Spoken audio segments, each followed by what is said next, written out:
Hello everyone, and thank you for clicking on this video. Are you having trouble falling asleep? You're in the right place. The Scary Nightmare is here to help you find peace before bed. But before we begin, don't forget to subscribe and turn on the notification bell so you won't miss any updates that will help you relax. Now, lie down comfortably, take a deep breath, and let go of any tension. The story is about to begin. Story 1. The quiet house stood like a relic from the past, worn and forgotten, hidden among towering trees in a forgotten corner of the town. It wasn't much, just an old weathered two-story house at the end of a winding path, overgrown with weeds and vines. I wasn't sure why I ended up there, but something drew me to it, like an invisible thread. Perhaps it was the allure of the forgotten, of something no one else would dare to approach. I had been on the road for hours, my car's engine sputtering in protest as I searched for any sign of civilization. The town I had passed through had been small and isolated, and the road seemed endless. When I spotted the house in the distance, I was relieved to see something that resembled shelter. I didn't need much, just a place to rest before continuing my journey. The old house was an unsettling sight, its windows dark, its door slightly ajar, as though it had been abandoned for years. Yet, despite the ominous appearance, there was a strange pull that kept me moving toward it, a feeling that I couldn't quite shake. I stepped out of my car, my boots crunching on the gravel as I walked up the path. The air was heavy, thick with the scent of damp earth and decaying wood. The trees around me were eerily still, their branches hanging low as if trying to conceal something in their shadows. I glanced back at my car, then at the house, and took a deep breath. The door creaked as I pushed it open, revealing a dark, musty interior. The floorboards groaned underfoot, and the air inside was thick with dust. The walls were bare, and the furniture, what little remained, was covered in a layer of grime. It was as though time had stood still here, and I was intruding on a space that was never meant to be disturbed. I couldn't help but notice the staircase that led up to the second floor. It was steep, its steps worn from years of use. For some reason, I felt an urge to climb it, to see what lay at the top. But I hesitated. The silence in the house was oppressive, and I felt as though something was watching me, something just out of sight. It was an irrational fear, but it was enough to make my heart race. I decided to ignore the uneasy feeling and made my way up the stairs. Each step seemed to echo in the silence, amplifying my sense of dread. When I reached the top, I found myself standing in a narrow hallway. There were 3 doors, all closed. The first door on the left had a faint light seeping from beneath it, but the others were completely dark. I approached the door with the light, feeling an inexplicable pull toward it. I reached for the handle and turned it slowly. The door creaked open, revealing a small room. Inside, the walls were lined with shelves, each one filled with old books and trinkets. But what caught my attention was the figure standing in the corner of the room. It was a tall, shadowy shape, its features indistinct, like a smear on the canvas of the room. It stood motionless, its presence heavy and palpable. I froze. My breath caught in my throat as I struggled to make sense of what I was seeing. The figure did not move, did not speak. It was as if it was waiting for me, watching me with an intensity that made my skin crawl. I should have turned and left right then. I should have run back downstairs, out of the house, and never looked back. But something kept me rooted to the spot, something I couldn't explain.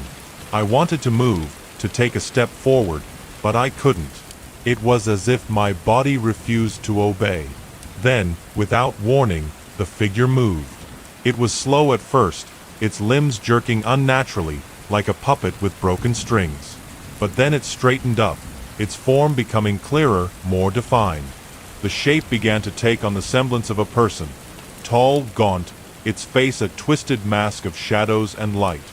I could feel its eyes on me, though I couldn't see them. I couldn't move. My heart pounded in my chest, and every instinct screamed at me to flee.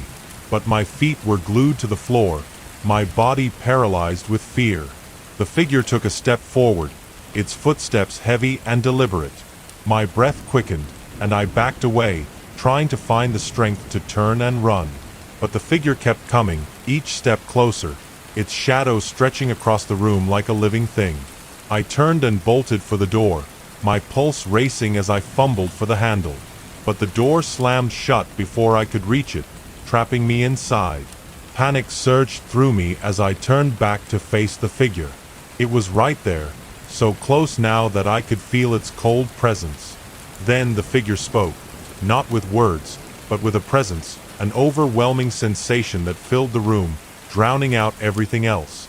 I could feel its thoughts, its intentions pressing against my mind, like 1,000 whispers all at once. It was as if it was trying to communicate, but the message was lost in the overwhelming wave of emotion and darkness. I staggered backward, desperate for escape. But the room seemed to grow smaller, the walls closing in around me. The air grew thicker, suffocating, and the figure loomed ever closer, its form becoming more solid with each passing moment. Finally, with one last burst of adrenaline, I lunged for the door. It opened easily, as if the figure had allowed me to escape. I didn't question it. I ran down the stairs, my feet stumbling on the steps as I fled through the front door. I didn't stop until I was back in my car, the engine roaring to life as I sped away from the house. But even as I drove, I couldn't shake the feeling that I was still being watched, that something was following me. The road stretched on endlessly, the night air pressing against my skin, and in the distance, I could see the outline of the house, still standing, waiting. I never spoke of what happened that night, but I could never forget it. The figure, the shadows, the overwhelming sense of being watched. It lingered in my mind, a constant presence that refused to fade.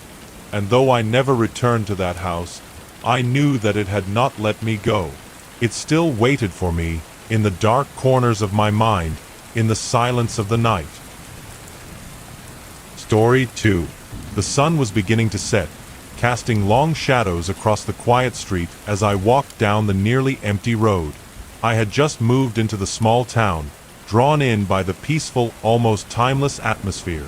The sort of place where life seemed to move a little slower, where the hustle and bustle of city life seemed like a distant memory. But something about the town never quite sat right with me. The houses were all identical, neat and orderly, with perfectly trimmed lawns and flower beds. The people were polite, but distant. I never really felt like I belonged here, even though I had only been living in the town for a few days. It wasn't the place itself.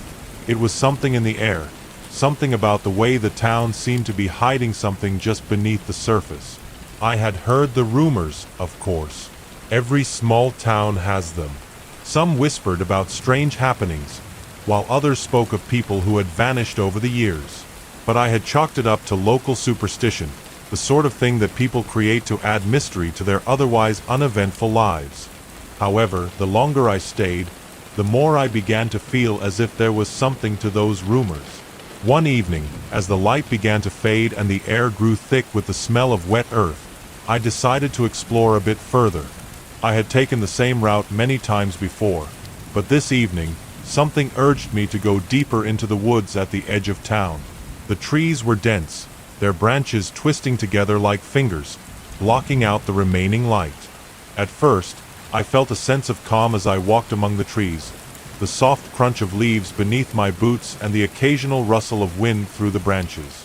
It felt like a peaceful escape from the quiet of the town. But as I ventured further into the woods, the atmosphere began to change. The air grew colder, and the shadows seemed to grow longer, as if the trees themselves were shifting and moving in the fading light. The path, once clear and easy to follow, began to narrow and twist. I found myself stumbling over roots and rocks, my pace slowing as I tried to navigate the increasingly rugged terrain. The woods felt more claustrophobic now, as if the trees were closing in around me, and every step I took felt like it was leading me deeper into some unknown, darker place. It was then that I noticed something odd. A faint light flickered ahead, barely visible through the thick trees. It was a soft, yellow glow, like the light of a candle or lantern. Curiosity got the better of me, and I made my way toward it, wondering if someone else was out here, perhaps another lost soul in these strange woods. But as I approached, the light grew fainter, and the path ahead became even harder to follow.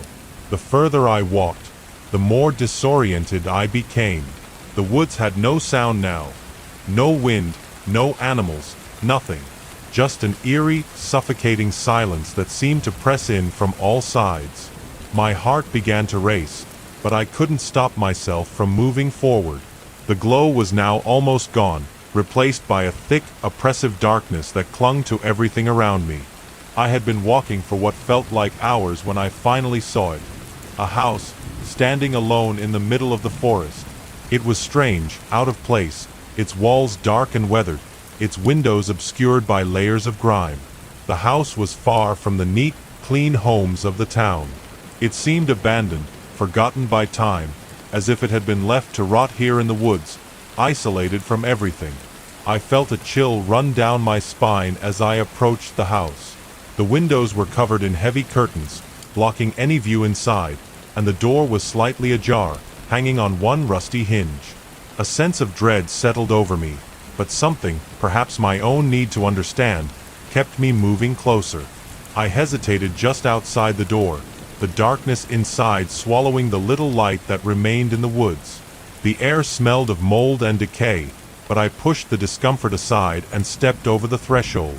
The inside of the house was in complete disarray, the floor covered with dust and old debris. Furniture lay overturned, and the walls were cracked and peeling. It looked as though no one had lived here for years, perhaps even decades. But there was something else, something that made my skin crawl. The house felt alive, as though it had a heartbeat of its own, pulsing in time with mine. I explored the first floor, my footsteps echoing in the emptiness. Each room I entered seemed to get darker, the air heavier, as if the house itself was absorbing the light. The silence in the house was suffocating, and the longer I stayed, the more I felt that I was intruding on something I shouldn't have touched. Upstairs, the air grew colder still, and the darkness seemed to deepen with every step I took. I reached the end of the hallway, where a door stood ajar, almost inviting me in. I pushed it open slowly, my heart pounding in my chest. The room was small, and inside, I saw a lone chair placed directly in front of a small window. The glass was shattered, the frame broken, but I could see something inside the room. There was a figure sitting in the chair. It was not a person, at least not in the way I understood it. The shape was wrong, distorted, as though it was trying to mimic the form of a human, but was failing miserably. It was hunched over, its limbs too long, too thin. Its body was covered in tattered clothing, its hands resting on its lap, the fingers unnaturally still. Its face, if you could call it that, was barely recognizable. The features were twisted, blurred, as though they had been smeared across a canvas, a grotesque attempt to form something human. I felt the urge to turn away, to leave the room, to run as fast as I could. But I couldn't. My body refused to obey. I stood there, frozen in place, as if something was holding me in its grip. The figure in the chair didn't move, didn't make a sound. But I could feel its eyes on me, though I couldn't see them. I could feel its presence, like a weight pressing down on me, suffocating me. My heart thudded in my chest, my breathing shallow and erratic. The room seemed to close in on me, and the air grew thick and heavy, almost too thick to breathe. I wanted to scream, to run, but my body remained rooted to the spot. I was trapped, caught in the suffocating grip of something I couldn't see, something that was neither human nor animal. I don't remember how long I stood there, staring at the figure. All I could hear was the pounding of my heart, the rush of blood in my ears. The room seemed to stretch, to twist, the walls distorting as though the house itself was alive. The figure in the chair remained motionless, yet I could feel it watching me, studying me with an intensity that chilled me to the core. Suddenly, the floor beneath me creaked, and I stumbled back, my legs giving out beneath me. I fell to the ground, the cold wood biting into my skin. When I looked up, the figure was gone. The chair was empty. The room was just as it had been before, as though nothing had ever been there at all. I didn't waste any time. I scrambled to my feet and bolted from the room, down the hallway, and back out the door. I didn't look back as I ran through the woods, the dark trees closing in around me like a nightmare. My breath came in ragged gasps as I stumbled over rocks and fallen branches, the panic driving me forward. It wasn't until I reached the edge of the woods, breathless and trembling, that I dared to look back. The house was still there, standing silently in the distance, its windows dark and empty. But as I watched, I swore I saw a shadow move inside, a dark figure pacing back and forth, its silhouette barely visible through the grime-covered windows. I never returned to that house. I couldn't. Something inside that place, something that I couldn't explain, had followed me home. It was always there, lurking in the corner of my vision, watching me. And no matter how far I went, it never let me forget. Story 3. The rain had been relentless for days, a constant downpour that seemed to seep into every crack and crevice of the town. The streets were slick with water, and the air smelled heavy, thick with the scent of wet earth and mildew. I had been holed up in my small apartment, trying to make the best of the dreary weather. But the constant isolation had begun to take its toll. The walls felt like they were closing in, and the silence that accompanied the storm made everything feel more oppressive. One evening, as the rain continued to batter the windows, I decided to take a walk. The streets were empty, save for the occasional flash of headlights in the distance. There was something soothing about the rhythm of the rain, the soft patter against the pavement, and the way it seemed to drown out the noise of the world. I needed to clear my head. I wandered aimlessly, letting my feet carry me through the damp streets. The town was small, almost quaint, with its row of Victorian houses, each one more weathered than the last. The streetlights flickered above me, casting eerie shadows on the wet ground. As I walked, I noticed something strange. The houses, despite their age and neglect, all had their lights on. Every single one. Not just a light or two, but all of them. It was odd, and out of place. I couldn't remember the last time I had seen so many lights burning at once. I tried to shake off the feeling of unease creeping up my spine, telling myself it was just the weather playing tricks on my mind. But the further I walked, the more uncomfortable I became. The lights in the windows seemed to watch me, as if they were alive, following my every move. I glanced back, half expecting to see someone standing behind me, but the street was empty. As I reached the end of the block, I saw it. A house that I hadn't noticed before. It stood a little farther from the others, tucked away behind a thicket of trees, hidden from view by the rain and the shadows. The windows were dark, and the door was shut tight. It was an old, dilapidated house, its foundation crumbling and the roof sagging under the weight of time. But what drew my attention was the faint glow that seemed to emanate from within. A soft, flickering light, like a candle burning in the distance. There was something oddly captivating about it, a pull deep within me that urged me to investigate. I had never seen the house before, despite walking these streets for weeks. It didn't belong here. It didn't belong in the town at all. But it felt like it was waiting for me. Without thinking, I crossed the street and made my way toward it. The ground was slick, my shoes slipping on the wet pavement, but I pushed on. The closer I got, the more the house seemed to loom over me, its decaying structure towering in the gloom. The flickering light beckoned me, and I couldn't ignore it. I reached the front door, which was slightly ajar. The air around the house was thick, heavy with the scent of mildew and rot. I hesitated for a moment, but the urge to step inside was overwhelming. I pushed the door open, the hinges creaking loudly in the silence. The house was dark inside, the only light coming from the faint glow in the far corner of the room. I stepped inside, the floorboards groaning beneath my weight. The room was sparsely furnished, with only a few pieces of broken furniture scattered about. The walls were peeling, and the air was thick with dust. But what caught my attention was the light. It flickered in the corner, casting strange, distorted shadows across the room. The closer I got, the more I could make out the source. It was a single candle, sitting on a small table. Its flame was unsteady, dancing erratically in the still air. But as I looked closer, I saw something else. A figure, hunched over, sitting in the shadows near the table. It was impossible to see clearly in the dim light, but I could make out the shape of a person, their back hunched, their head lowered. I froze. There was something about the figure that felt wrong, as if it didn't belong in this world. The longer I stared, the more I realized that I could not make out any details. No face, no features, just a dark shape, shifting ever so slightly in the flickering light.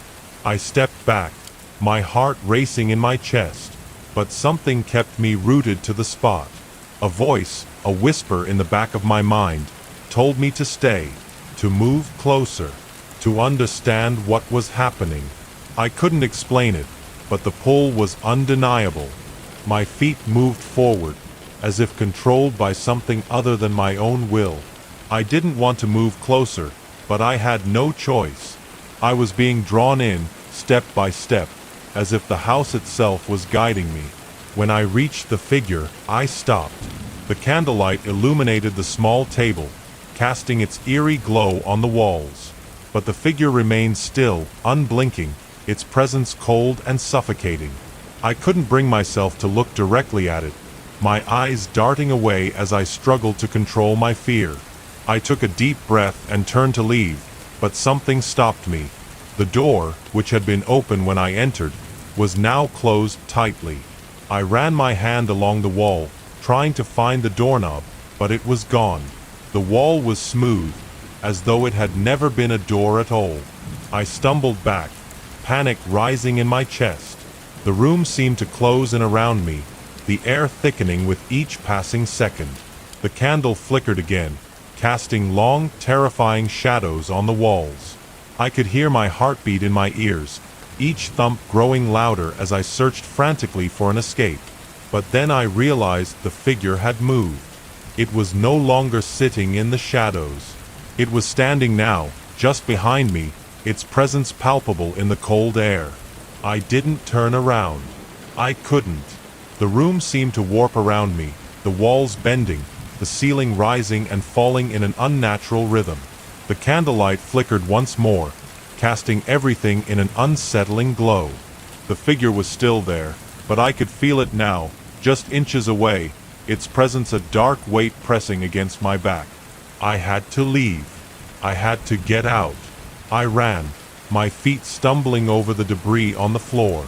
The walls seemed to close in, the air growing denser with each step I took.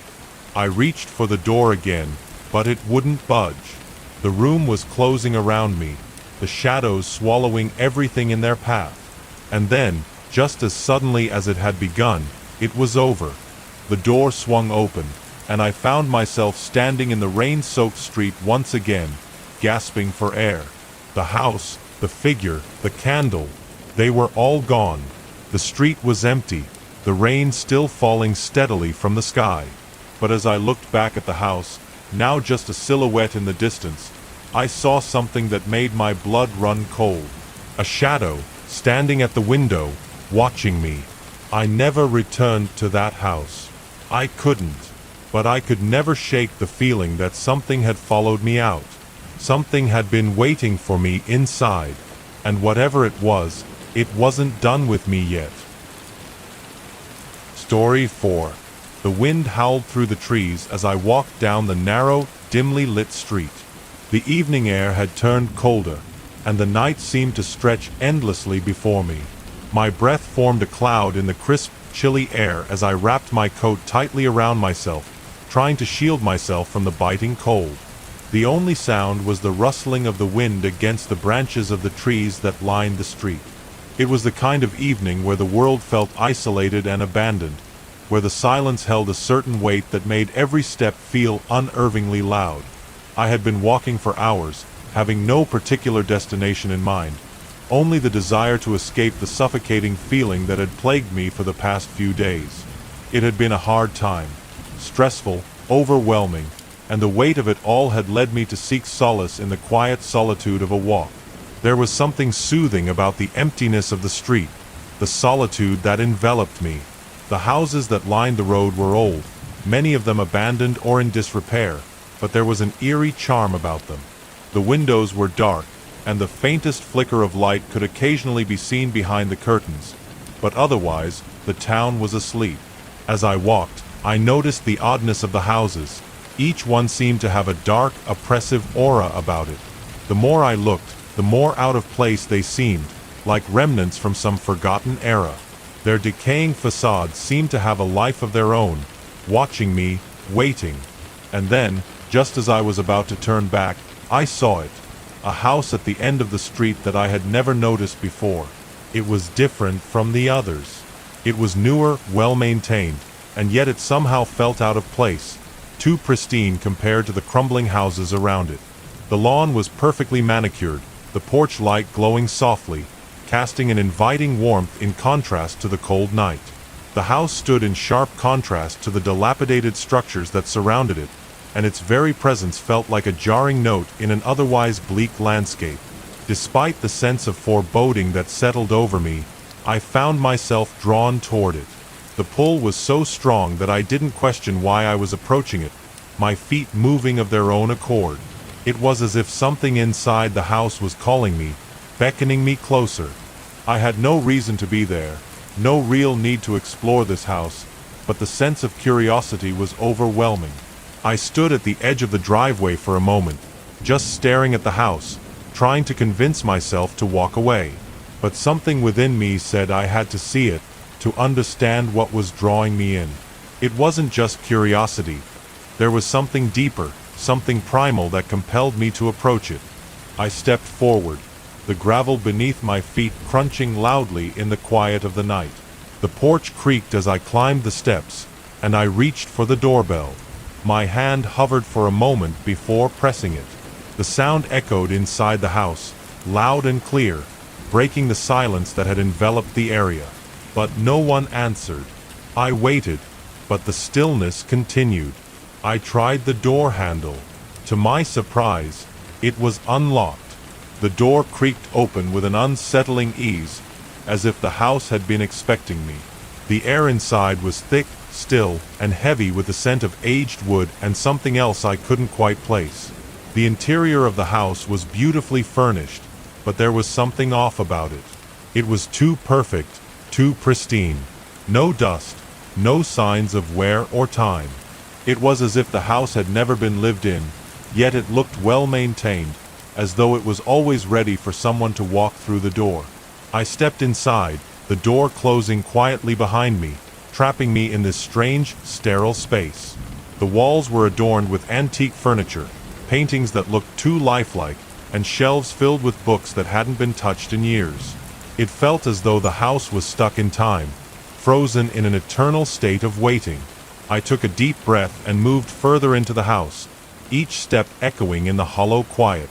The air felt thick and stagnant, as though it hadn't been disturbed in years.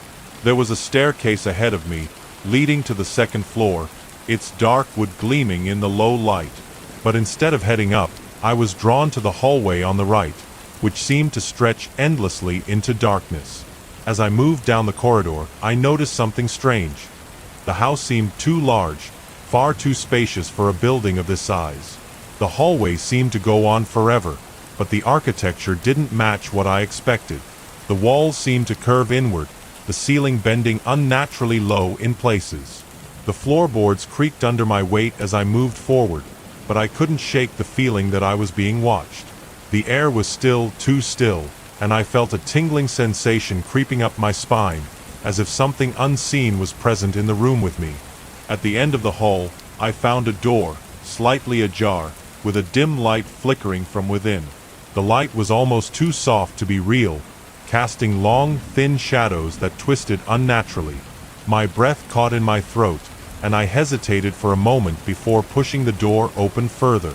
The room was small, almost claustrophobic, with dark, heavy curtains drawn tightly over the windows, blocking out the outside world. The walls were lined with shelves, each one filled with old books, many of which looked ancient.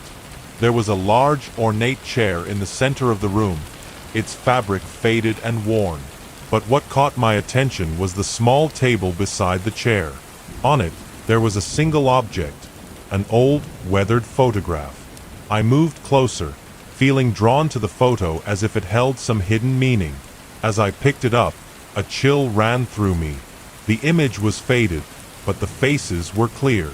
It was a picture of a family, but the expression on their faces was unsettling, vacant, almost lifeless. The eyes of the figures in the photograph seemed to stare at me, their gazes intense and unblinking, as if they were alive, watching me.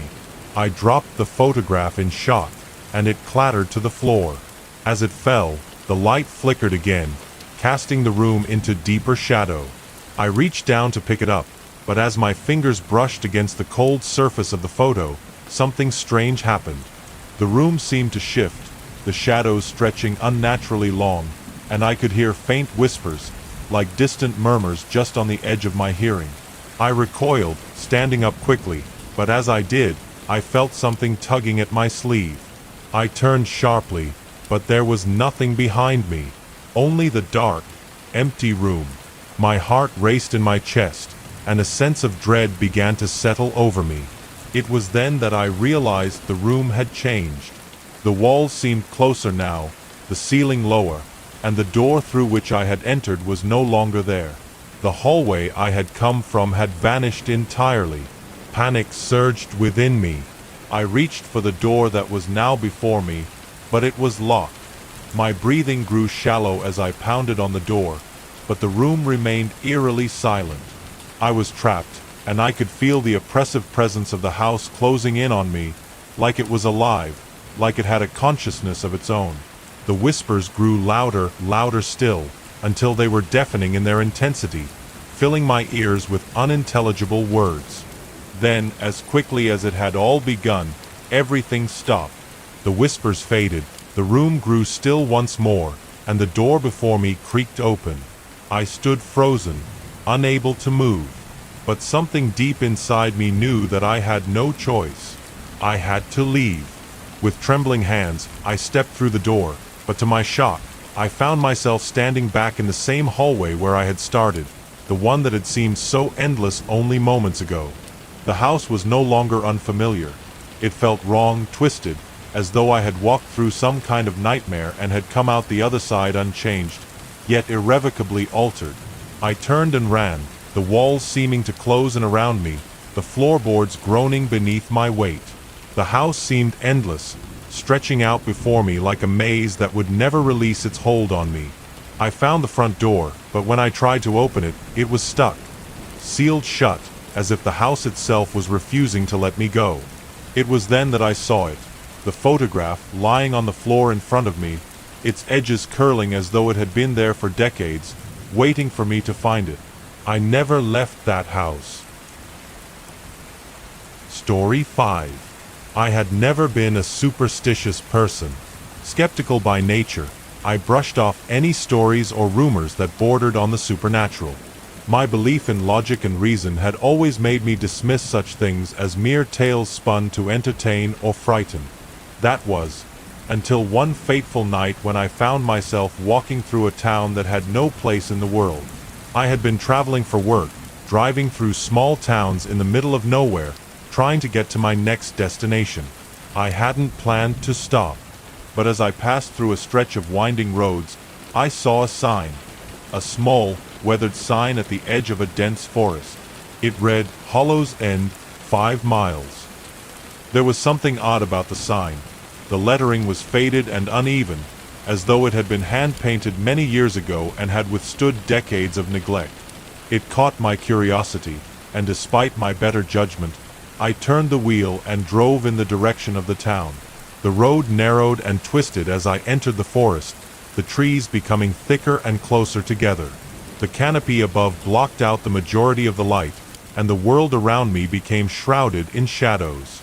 The drive felt endless, but eventually I saw the outline of the town ahead, a cluster of buildings shrouded in mist. Hollow's End was nothing like I had imagined. It wasn't a bustling town or even a charming rural area. Instead, it was old, ancient, even. The houses were small, hunched structures, their foundations crooked as if they were sinking into the earth. The streets were empty, save for the occasional dog barking from behind a rotting fence. The fog clung to the ground, giving the entire place an eerie, unreal quality. I drove slowly through the town, scanning the buildings as I passed. Everything was quiet, still, not a single person in sight. It was as though the place had been abandoned, but there were signs of life. Lights in the windows, smoke rising from chimneys, faint sounds of movement from inside. Yet, the emptiness of it all gave me a sense of being watched, of something lurking just beyond sight.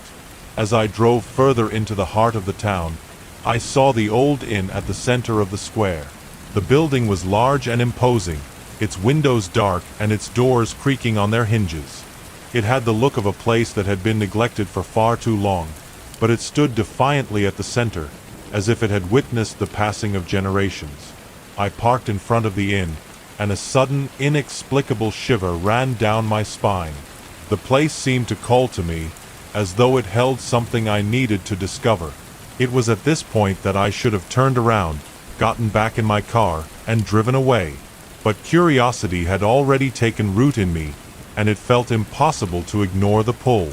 I approached the front door and reached for the brass doorknob. It turned easily in my hand, and I stepped inside. The air in the inn was thick, heavy with the scent of old wood and dampness. The floors creaked beneath my feet as I walked into the lobby, where a large, cracked fireplace sat unused.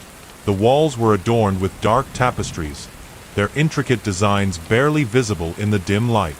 The furniture was outdated, its upholstery worn and faded. But what caught my attention was the silence. There was no sound at all, not even the hum of distant voices or the rustle of someone moving. Just silence. I waited for a moment, half expecting someone to appear, to offer a greeting or a room. But no one came. The place felt abandoned, yet it had been so meticulously maintained, as though it was waiting for someone. For me, perhaps. I stood still for a long time, unsure of what to do next. My feet shifted nervously beneath me, and I felt a pang of unease settle in my chest. The shadows in the corners seemed deeper than they should have been, as though they held secrets that would be too much to bear. And the silence, it was so thick, so all-encompassing that it began to feel suffocating, like a weight pressing on my chest. I could feel the presence of something in the room, something intangible, watching me from the dark corners of the inn. I didn't turn around, but I could feel the weight of its gaze, like invisible eyes on my back. Something was wrong here, but I couldn't place it. The sudden flicker of light above caught my attention, and I looked up, startled. The chandelier that hung from the ceiling swayed slightly, though there was no breeze. It was a strange, unsettling motion, and for a moment I wondered if I had imagined it. I stepped back, my hand instinctively reaching for the door behind me. But when I turned to leave, the door I had come through had vanished. There was no handle, no visible sign of the entrance. The wall was solid, as if the door had never existed. My pulse quickened. I reached out to touch the wall, my fingers brushing against the cool, smooth surface. Panic began to claw at my chest. How could the door just vanish? I had come through it only moments ago. This was impossible. I took a step back and turned around, desperate for any sign of escape. The room was different now. The once empty space now seemed filled with a heavy, oppressive presence. The furniture seemed to loom over me, casting dark, twisted shadows in every direction. The air was thick, charged with an energy I couldn't explain, and I felt the oppressive weight of it pressing on me from all sides. I turned again, but the room was no longer as it had been. There was a staircase, winding upward, its steps ancient and uneven. I didn't want to go up there, but something inside me pushed me toward it. I had to go. I didn't know why, but it felt as if I had no other choice. Every instinct screamed for me to run, to leave, but my feet moved forward, up the stairs, despite the cold sweat that clung to my skin. The upper floor of the inn was dark, the walls lined with old, faded paintings. The faint smell of mildew lingered in the air, and the floor creaked underfoot as I walked down the hallway. The floorboards groaned, protesting each step, but I pressed on, drawn to the far end of the corridor where a door stood slightly ajar. I could hear a soft, rhythmic sound coming from behind the door. It was faint, almost imperceptible, but it was there, a quiet tapping noise that echoed in the stillness of the house. My heart began to pound as I approached the door, my breath shallow and uneven. I reached out and pushed the door open, just a crack. What I saw inside was not what I expected. The room was dark, the only light coming from a single flickering candle placed on a small table in the center. The walls were covered with strange symbols, drawn hastily, yet with meticulous care. The floor was scattered with pieces of torn paper, and in the center of the room stood a small figure. It was hunched, its features indistinct in the shadows, but it seemed to be moving, shifting slightly, its presence filling the space with an unbearable tension. It was then that I realized there was no way out. The inn, the town, the road, it had all been leading me here. There was no escape from the pull of this place. The whispers from the walls seemed to grow louder, their murmurs echoing in my mind. The air was thick with a presence, an energy that I couldn't comprehend. I tried to turn and run, but my legs felt like lead. I reached for the door, but the room seemed to stretch, its walls closing in on me, trapping me in place. My vision blurred, and I felt as if I was being drawn into the shadows. The whispers rose to a deafening crescendo, and I could feel the weight of something ancient and powerful, closing in around me. And then everything went dark. I woke up back in the car, the engine running, the headlights casting an eerie glow on the empty road ahead. The rain had stopped, and the silence was oppressive, but something was different. Hollow's End was gone. The town I had wandered into had disappeared without a trace. But I could feel it, deep in my bones. The pull. It was still there, just beyond the veil of my awareness. Hollow's End hadn't vanished. It had followed me, and it was waiting for me to return. Story 6. The morning after I had arrived in the small village, everything felt off. The air hung heavy, thick with the weight of something ancient and unspoken. It wasn't the weather, which was perfectly calm, or the town itself, which appeared to be a picture of peace and simplicity. No, it was the strange silence that had settled over the place. There were no children playing in the streets, no vendors calling out from the marketplace. Even the birds had stopped singing. The quiet was almost suffocating, and it pressed in on me from all sides, making me feel as though I was intruding on a place that was not meant for outsiders. The village had no name, at least none that I could find. There were no signs marking its entrance, no directions to guide the lost traveler. When I had arrived the previous day, I had done so without intention, drawn in by the narrow, winding roads that led me through a dense, foggy forest. It was supposed to be a brief stop, just a place to stretch my legs, grab some food, and continue on my way. But something about the place kept me there, as if I had no choice in the matter. The oddities of the village, the strange stillness, felt like a weight pressing against my chest, pushing me to uncover what lay hidden in the shadows of the town. I had stayed at the only inn in the village. The building itself was ancient, the wood creaking with age as though it was a living thing. The door had groaned in protest when I pushed it open, and the dim light of a single candle had illuminated a lobby filled with the scent of stale air and dust. No one had greeted me when I arrived. No clerk, no innkeeper, just an empty, silent hall. It had seemed odd, but I didn't give it much thought at the time.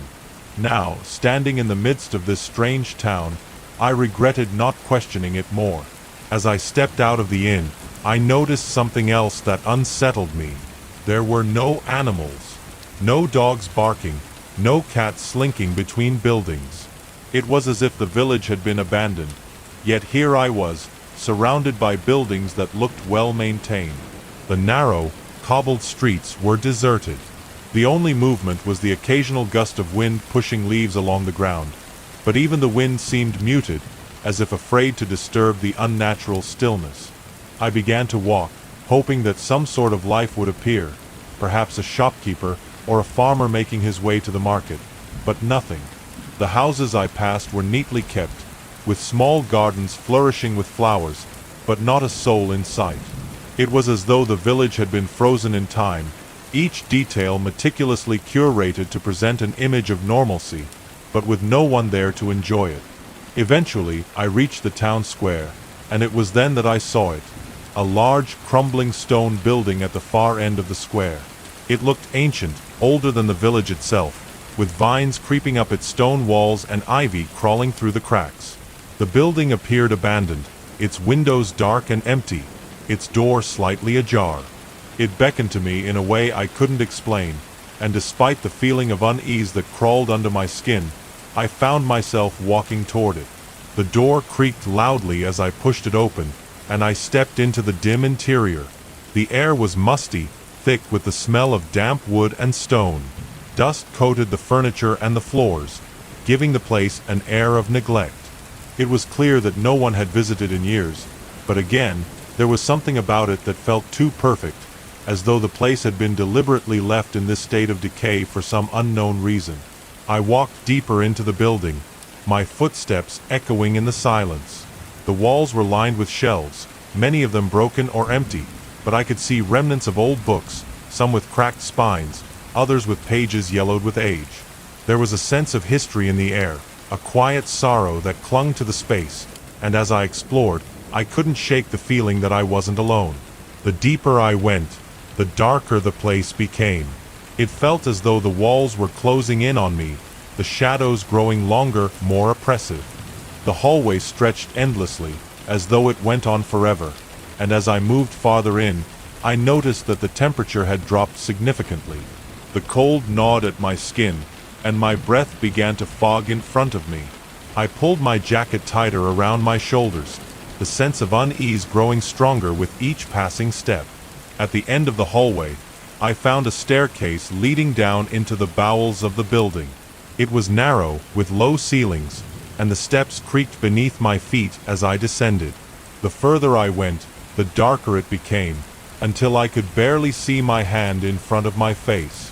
The air smelled stale, heavy with something that I couldn't place, something metallic and sour. My heart beat faster as the sense of foreboding grew more intense. I reached the bottom of the stairs, and I found myself in a large, dimly lit room. The floor was covered in thick, old rugs, their colors faded and worn. The walls were adorned with faded tapestries, depicting scenes I couldn't quite make out. The centerpiece of the room was a large, stone altar, covered in dust and cobwebs. It was surrounded by strange markings, symbols I couldn't read, carved into the stone. The altar felt out of place, as though it had been left behind by some long-forgotten ritual. The room seemed to hum with a strange energy, a vibration that made the hairs on the back of my neck stand on end. It was then that I noticed a door at the far end of the room, slightly ajar. A faint, flickering light emanated from behind it, casting distorted shadows across the floor. I felt an overwhelming urge to go toward it, an inexplicable pull that dragged me forward despite the growing fear in my chest. My feet moved of their own accord, carrying me across the room toward the door. As I pushed it open, I was greeted by the sight of a small, dimly lit chamber. The walls were lined with shelves, each one filled with strange objects. Some of them were familiar, old books, jars filled with liquids, rusty tools, but others were entirely foreign, their shapes and materials unlike anything I had ever seen. At the center of the room stood a large, ornate mirror, its frame intricately carved with symbols similar to those I had seen on the altar. The mirror was cloudy, its surface marred by years of neglect, but I could still see my reflection in it, pale, wide-eyed, and trembling. But as I stared into the mirror, something caught my eye. In the reflection, I saw movement, a flicker of something behind me. I turned quickly, my heart racing, but there was nothing there. I turned back to the mirror, and for a brief moment, I saw something else. An image of a figure standing behind me, tall and dark, its features indistinct in the haze of the reflection. It was as if the mirror was showing me something from another time, another place, but the figure was unmistakably there. I stumbled backward, my breath coming in ragged gasps, and I turned to leave, but the door slammed shut behind me with a deafening bang. Panic surged through me, and I yanked at the door, but it wouldn't budge.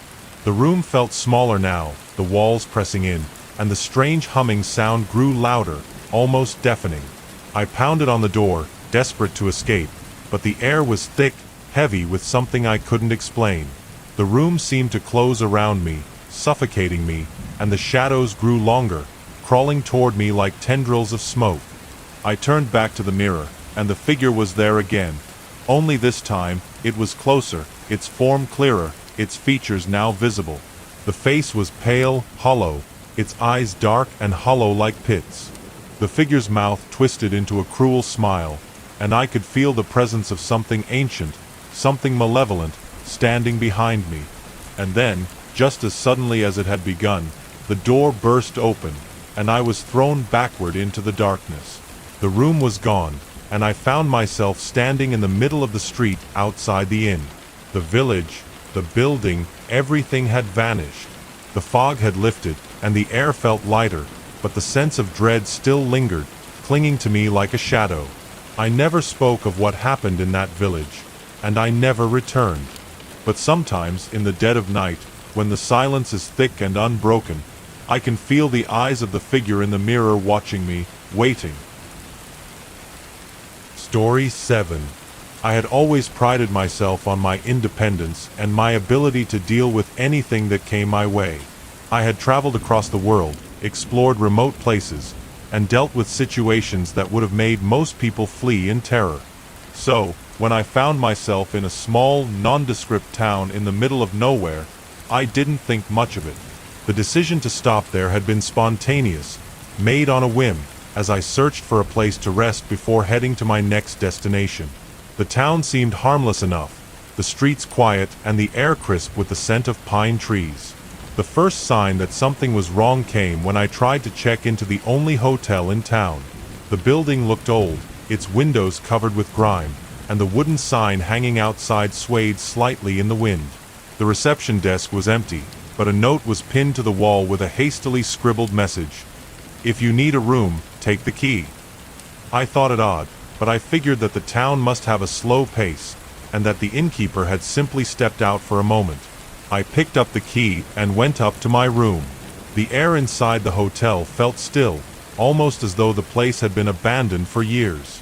The floorboards creaked beneath my feet, and the walls were covered in peeling wallpaper. A small, flickering light bulb hung from the ceiling, casting dim shadows on the walls. The room itself was nothing special, just a bed, a small table, and an ancient wardrobe that had seen better days. I set my bag down and sat on the bed, deciding that I would explore the town a bit later. The longer I stayed in the room, the more unsettled I felt. There was something about the silence that was oppressive, almost suffocating. It felt as though the air itself was too thick to breathe, and the shadows seemed to linger in the corners, stretching longer than they should have. I couldn't shake the feeling that I was being watched, that someone, or something, was lurking just outside my door. I pushed the feeling aside, telling myself it was just the isolation and the unfamiliarity of the place getting to me. After all, I had dealt with much stranger things during my travels. I stood up and opened the window, hoping the fresh air would clear my mind. The view outside was nothing remarkable, just a street lined with old houses and a few trees swaying gently in the wind. But as I looked closer, I noticed something odd. None of the windows in the houses seemed to have any curtains, and the lights in the windows were all dim or flickering, as if the houses were empty, but still somehow alive. Curiosity got the better of me, and I decided to go out for a walk. I grabbed my jacket, locked the door behind me, and stepped into the cold evening air. The town was quiet, eerily quiet. There was no sound of children playing, no chatter from passing pedestrians. I could hear my footsteps echoing in the empty streets, the sound unnatural against the stillness that surrounded me. I wandered through the town, passing by houses with darkened windows and overgrown gardens. The buildings all looked abandoned, yet the lights in the windows flickered sporadically. There was no sign of life. The only movement came from the occasional gust of wind that rattled the leaves in the trees. It felt as if the whole town was stuck in some kind of suspended animation, waiting for something that would never arrive. As I walked further, I found myself standing in front of a large old church at the end of the street. The building was imposing, with a tall steeple and windows that seemed to stare down at me like dark eyes. The door to the church was slightly ajar, and I hesitated for a moment, wondering whether I should enter. Something about it seemed wrong, but I couldn't put my finger on why. Against my better judgment, I stepped inside. The interior of the church was even darker than the streets outside. The air was thick with dust, and the scent of mildew lingered in the air. The pews were old and worn, and the altar at the front was empty, save for a single candle burning in the center. The flickering light cast strange, elongated shadows across the room, making it feel as though the very walls were alive, shifting in response to my presence. As I walked down the aisle, I couldn't shake the feeling that something was wrong. The silence here was different, deeper, more suffocating. It felt as though the building itself was holding its breath, waiting for something to happen. The feeling of being watched grew stronger, and I couldn't help but glance over my shoulder, half expecting to see someone standing in the doorway. But there was no one. I reached the altar and stood in front of the candle. The flame flickered in the stillness, casting eerie shadows across the floor. I stared at the candle for a long moment, unable to look away. Then, something strange happened. The flame seemed to grow larger, as though it were responding to my gaze, becoming more intense, more focused. For a brief moment, I thought I saw something move in the shadows behind the altar. Something dark and shifting, like a figure waiting just out of sight. I stepped back, my heart racing. The feeling of unease had reached its peak, and I could no longer ignore the growing sense of dread that had been building in my chest. Something was wrong with this town, and I needed to leave.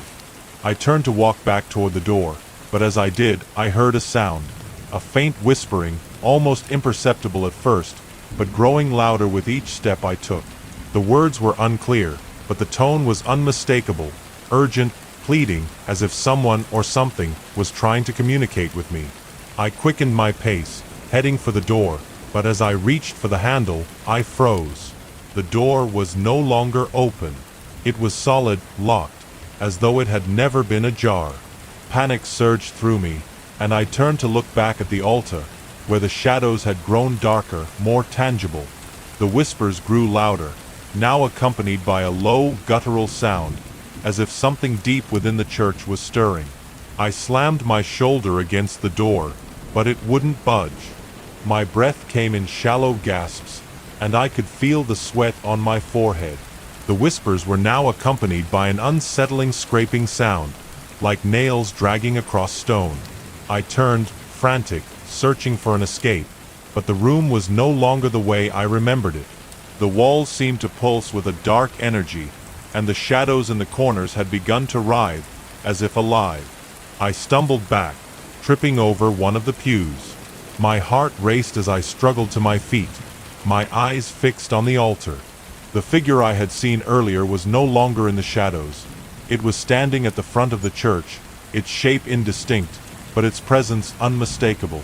It was tall, impossibly so, its form shifting like smoke, its movements jerky and unnatural. I wanted to scream, to run, but my body wouldn't respond. I felt rooted to the spot, as if the very air in the church had frozen around me. The figure took a step forward, and the scraping sound intensified, like something dragging its nails across the floor. It was coming closer, its form becoming more solid with each passing second, and I could feel the weight of its gaze, like a pressure on my chest. Then, without warning, the church doors burst open with a deafening crash, and I was thrown backward by an invisible force. The room spun around me, the shadows closing in, and I heard a voice that was not mine, screaming in terror as the figure loomed closer.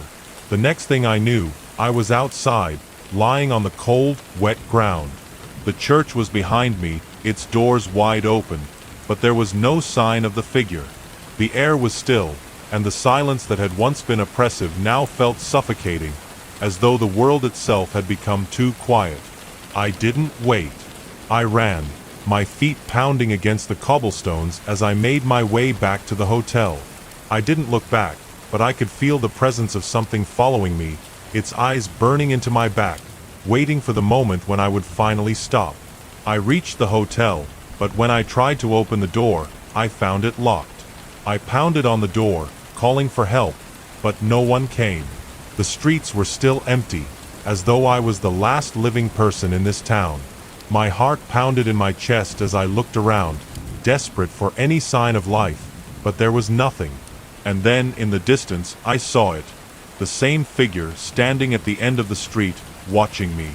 I never left that town. No one ever did.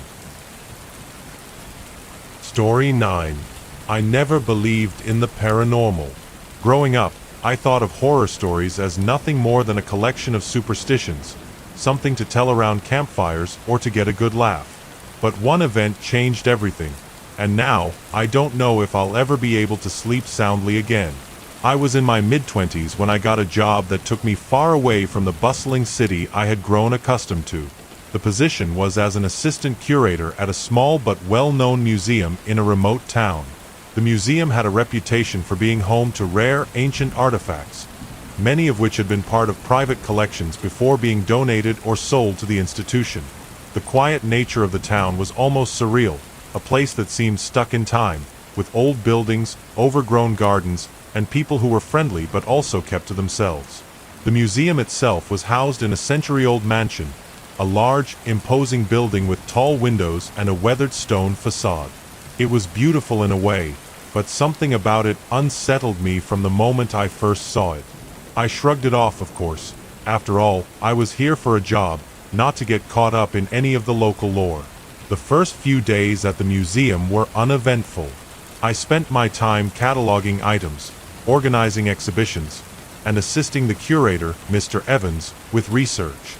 Mr. Evans was a peculiar man, kind but distant, and he had a certain way of speaking that made you feel like he was always hiding something. I often noticed him glancing over his shoulder when he thought no one was looking, as if he expected someone to be there. But there was one thing that stood out above all else: an old portrait. It was displayed in the back room, a place few visitors ever ventured. The painting depicted a woman with sharp features and pale skin, staring directly out at you. Her eyes, even in the stillness of the room, seemed to follow me wherever I went. I didn't think much of it at first, but the longer I stayed, the more uncomfortable I became in her presence.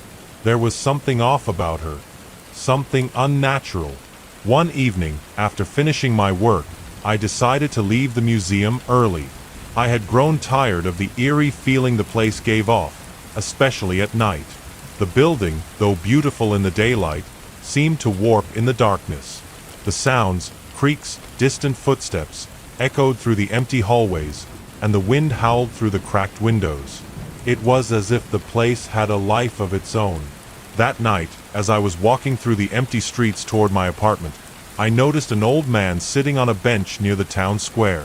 He had a thick, gray beard and wore a long coat that looked too heavy for the warm weather. I had never seen him before, but there was something familiar about him, though I couldn't quite place it. He looked at me as I passed, and I felt a chill run down my spine. There was something in his gaze that unnerved me, but I tried to shake off the feeling and continued on my way. The next day at work, I asked Mr. Evans about the painting in the back room. His reaction was immediate. His face went pale, and for a brief moment, I thought he might faint. He quickly told me to avoid that room and not to spend too much time there.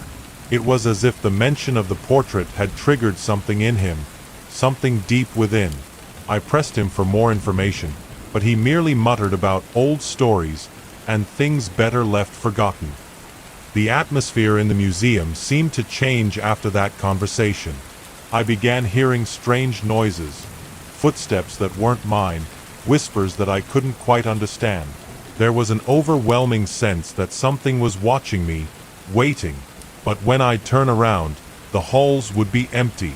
One night, I stayed late, trying to finish some paperwork. The museum was eerily quiet. I was working in the main hall when I heard it, the faintest sound of footsteps coming from behind me.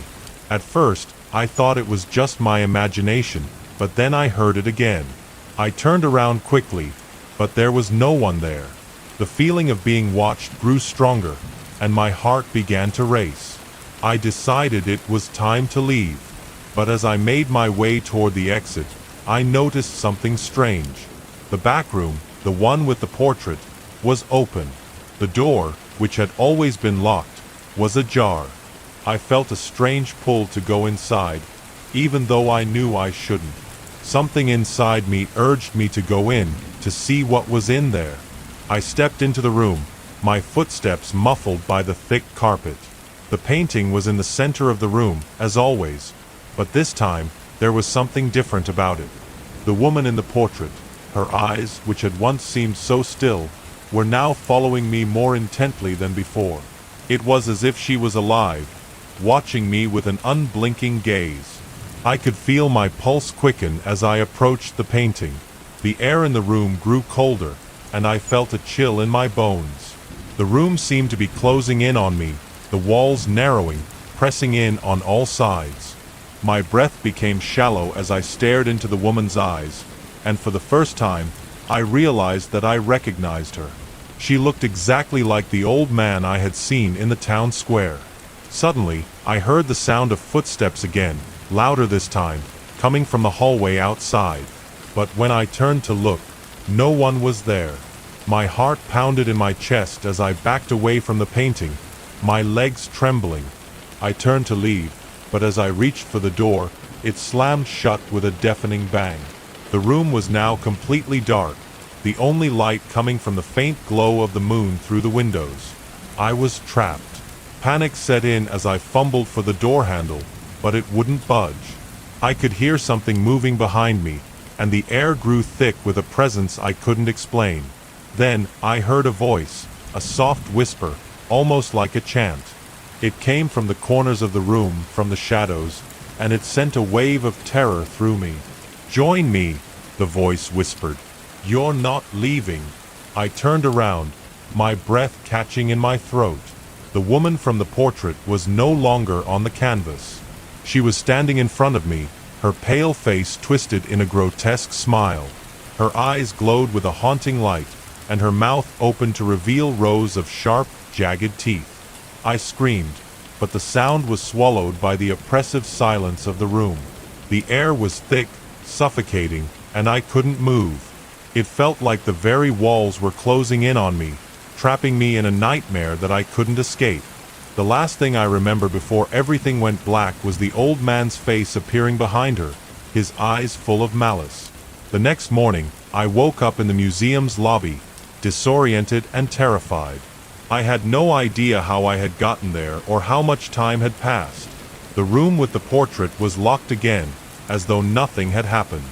I tried to tell Mr. Evans what had occurred, but he just stared at me, his face blank, and said, "You're not the first." He didn't need to explain further. I knew what he meant. That night, I left the town, never to return. I'm still haunted by the image of the woman and the old man, their eyes following me no matter where I go. Sometimes, I wake up in the middle of the night to the sound of whispering, and I swear I see them standing at the foot of my bed, waiting. They are always waiting. Story 10.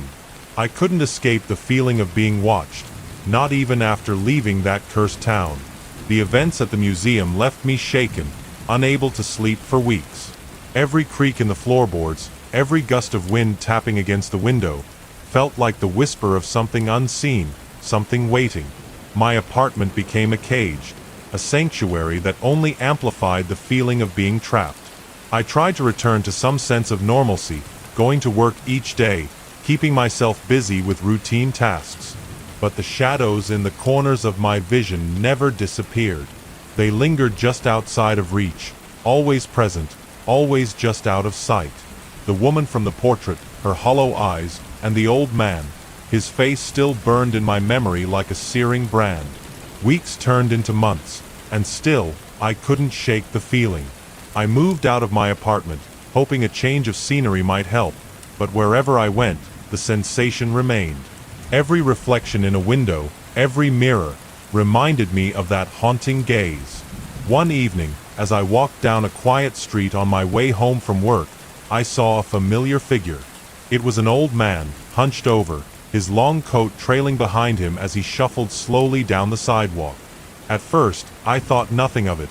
Perhaps it was just someone who looked like the figure from the town square. But as I drew closer, I felt a sharp tug of recognition. It was him. I turned my head quickly, as if pretending I hadn't seen him.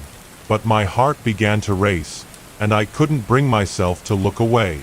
There was something about the way he moved, something unnatural, like he wasn't entirely human.